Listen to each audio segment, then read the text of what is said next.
Good evening. Tonight I'll be defining my rating system. The various people I follow online, they kind of go back and forth on whether they actually give a score to their reviews.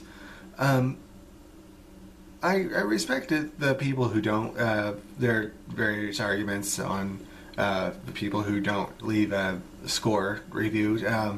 Some people just think it's assigning a random number to a thing, and some people just don't like giving an empirical number for art.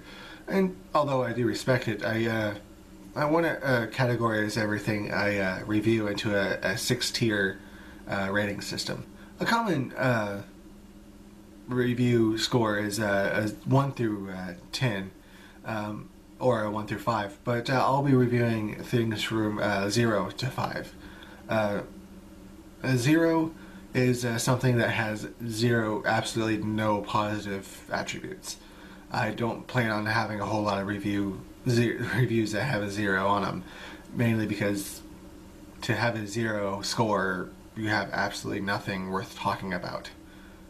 And at least even the worst things usually have something worth talking about, but a 0 won't. Something that's rated a 1 in my rating system is something that's not a complete waste of time, which would be a 0. It has some good benefits to it, but whatever positives you can think of it is just outweighed by the negatives. So if I can think of anything nice to say about the subject, then it'll get a 1. But that's probably where most of the bad stuff goes. The next level up would be a rating 2. Rating 2 is where the stuff where guilty pleasures would go. If it's kind of so dumb it's good, it'll probably be on a 2. But if it's basically a 2, is it had good ideas, they just didn't pull it off.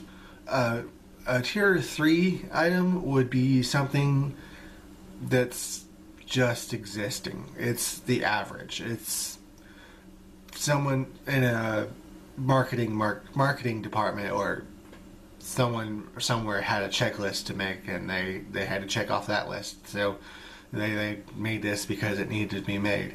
They didn't make it for artistic value. They didn't care about it. They just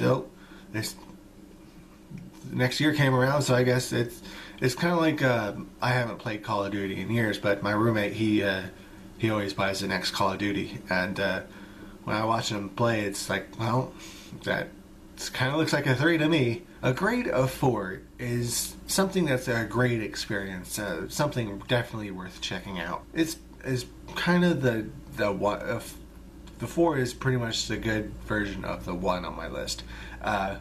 If it's just so good, it's really reaching above the rest and really pushing whatever it is to be pushed.